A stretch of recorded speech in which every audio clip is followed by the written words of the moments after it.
नमस्कार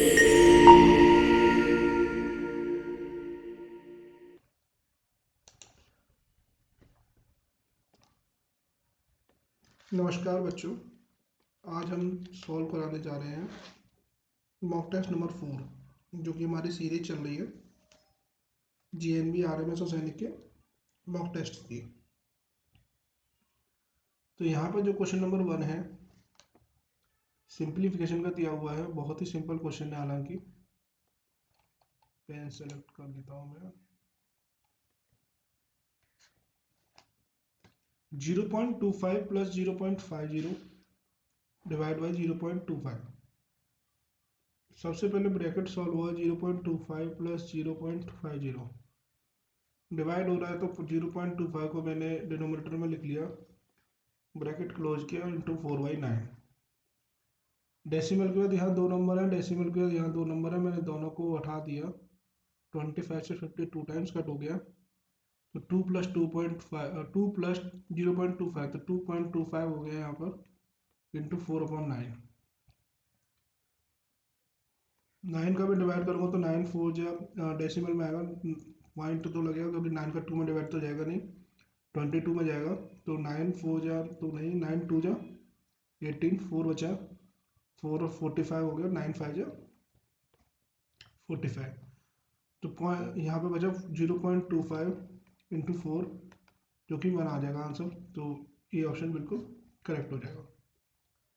next question पे चलते हैं। कौन सा युग्म गलत है?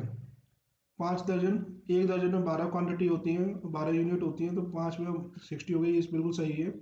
1 मीटर में 100 सेंटीमीटर होते हैं, 1 लीटर में 1000 ml होते हैं, 1 किलोमीटर में 1000 मीटर होते हैं।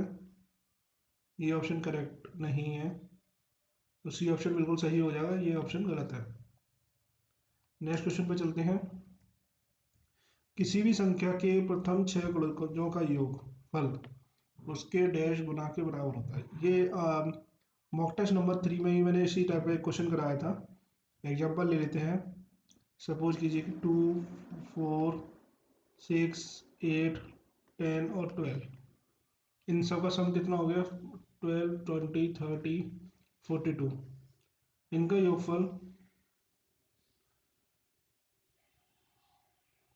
योगफल उस संख्या के 21 गुने के बराबर है। तो बी ऑप्शन बिल्कुल करेक्ट हो जाए। संख्या हमने एक्स कंसिडर की थी, उसके 6 गुणा लिख लिए थे, हमने 6 मल्टीपल लिख लिए थे, तो उसका सबका सम किया था, उस संख्या के 21 गुना के बराबर आया। आप दूसरा एग्जाम्पल भी ले सकते हैं कोई भी। तो बी ऑप्शन बिल्कुल करेक्ट ऑप्शन है। नेक्स्ट क्वेश्चन पे चलते हैं। किसी संख्या को 12 24 48 60 से विभाजित किया जाता है, तो प्रत्येक स्थिति में 5 17 41 और 53 शेष बचे। तो यहाँ पर चेक करते हैं।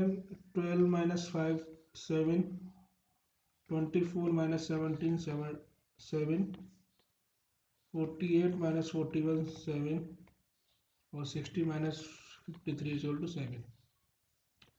सबसे पहले हम क्या करेंगे? 12 24 48 और 60 सबका एलसीएम लेंगे। 2 का डिवाइड कर सकते हैं 6 12 24 और 30 टाइम्स। 2 का अगेन डिवाइड कर सकते हैं 3 टाइम्स 6 12 और 15। 2 का अगेन कर सकते हैं तो 3 3 6 15। 2 का अगेन कर सकते हैं 3 3 3 15। 3 से कर सकते हैं 1,1,5। तो क्या हो जाएगा? 2 एलसीएम आ जाएगा 2 into 2 into 2 into 2 into 3 into 5। 2 2 जा 4 4 2 जा 8 2 जा 16 16 3 जा 48 इंटू 5 240 आंसर आ जाएगा। 240 एलसीएम आ गया। अब यहाँ पर जो आ रहा है 12 24 48 और 60 से डिवाइड करने पर इतना शेष बच रहा है, तो यहाँ पर डिफरेंस कितना आ रहा है? मैंने देखा था 7 का आ रहा है, तो मैं यहाँ से 7 माइनस कर दूँ तो हमारा जो रिक्वायर्ड नंबर होगा 233, ऑप्शन करेक्ट हो जाएगा।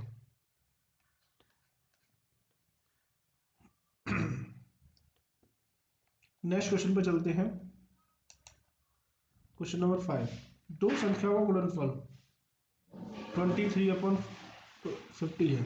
यदि एक संख्या 46/50 है तो दूसरी संख्या मैंने एक्स कंसिडर कर ली और दोनों का मल्टीप्लाई जो है 23/50 है, तो दूसरी संख्या क्या होगी? 50 से 50 कैंसिल आउट, 23 से कैंसिल आउट 2 टाइम्स, तो 2x is equal to 1, x is equal to 1/2। बहुत ही सिंपल क्वेश्चन था ये, तो सी ऑप्शन बिल्कुल बिल्कुल करेक्ट हो जाएगा। नेक्स्ट क्वेश्चन पे चलते हैं। 42 350 का कितना प्रतिशत है? 42 350 का कितना प्रतिशत है? तो सपोज करो x प्रतिशत है, तो 350 का x परसेंटेज कितना है? 42 है। तो 350 into x upon 100 into 42, zero से जीरो कैंसिल आउट, 7 5 जा 35 और 7 6 जा 42। तो 5x अपॉन 10 इजकल टू 6, 5 से 2 टाइम्स कैंसिल आउट, तो x इजकल टू 12% आ गया, जो कि बी ऑप्शन में दिया हुआ है। तो 350 का x परसेंटेज 42 है। नेक्स्ट क्वेश्चन पे चलते हैं। एक आदमी ने 7% वार्षिक साधारण ब्याज की दर से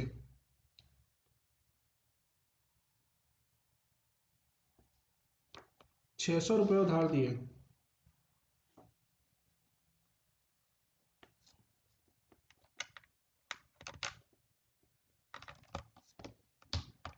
उसने 5 वर्ष बाद उस धन का भुगतान 550 रुपये की नकद और एक घड़ी देकर किया। घड़ी का मूल्य बताएं। तो इसमें जो है साधारण ब्याज का फॉर्मूला लगेगा, जिसमें प्रिंसिपल दिया हुआ है, मूलधन दिया हुआ है 600 रुपये, ब्याज दिए इसमें 7% और टाइम दिया है उसने 5 साल का। तो अगर मैं बोलता हूँ जो मिश्र धन होगा, सॉरी ब्याज होगी, ब्याज का फॉर्मूला क्या हो जाएगा? P into R into T upon 100। तो 600 इंटू 7 इंटू 5 अपॉन 100, तो 6 टाइम कैंसिल आउट हो गया, तो 6 5 या 30, 30 इंटू 7 210 रुपये। 210 रुपये की ब्याज मिली, तो टोटल उसे जो चुकाना होगा 600, तो मूलधन हो गया प्लस 210, 810 उसे देना होगा। बट उसने जो दिया 550 रुपये दिया, कितना बचा? 062 260 रुपये बचा। तो 260 रुपये बचा, 550 रुपये दिए थे, जबकि देना उसे 810 रुपये था, तो 260 रुपये की उसने घड़ी दे दी। तो घड़ी का मूल्य कितना हो जाएगा? 260 रुपये हो जाएगा। ये बॉक्स नहीं है, ये रुपये का सिंबल बनेगा यहाँ पर, टाइप पेस्ट से गलती हो गई है। नेक्स्ट क्वेश्चन पे चलते हैं।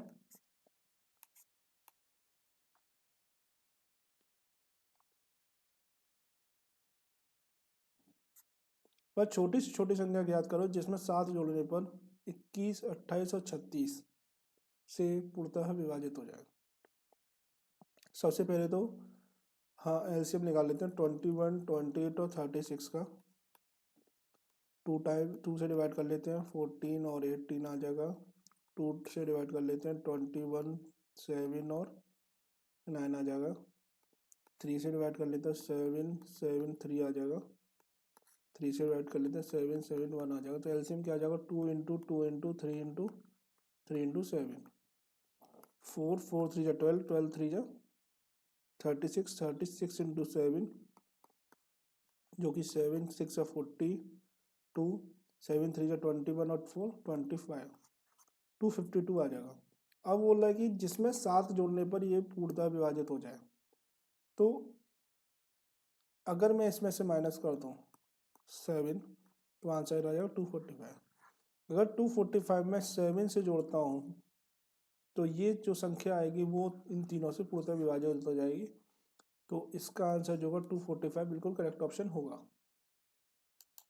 नेक्स्ट क्वेश्चन पे चलते हैं। एक संख्या में 13 से भाग देने पर भागफल 11, बहुत ही हर बार क्वेश्चन आ रहा है ये मॉक टेस्ट में। इसको भाज्य इक्वल टू, मैं फॉर्मूला लिख रहा हूँ, डायरेक्ट आंसर दे रहा हूँ, भाजक इंटू भागफल प्लस शेषफल। तो यहाँ पर मैं मल्टीप्लाई करूँगा तो 143 प्लस 11, जो कि 154 आंसर हो जाएगा। बिल्कुल डी ऑप्शन बिल्कुल करेक्ट है यहाँ पर। 6851 को सैकड़ा के स्थान पर 6, 8, 5 और 1 को सैकड़ा के स्थान पर सन्निकटन लिखने पर वह संख्या प्राप्त संख्या होगी। मतलब अप्रोक्सीमेशन लिखना है इसका सैकड़ा के स्थान पर। सैकड़ा का जो बाद वाली संख्या वो 5 है, तो इसका जो हो जाएगा आंसर 6900 हो जाएगा। मतलब जो सैकड़ा के बाद जो नंबर है 2 नंबर 51, जो कि मोर देन हाफ से ज़्यादा है, मोर देन हाफ है। तो इसका जो आंसर हो जाएगा 6900 हो जाएगा, जो कि ये ऑप्शन करेक्ट हो जाएगा। यहाँ पर बच्चों मॉक टेस्ट 4 कंप्लीट होता है। कोई भी डाउट होता है तो कमेंट बॉक्स में कमेंट कीजिएगा। नमस्कार बच्चों।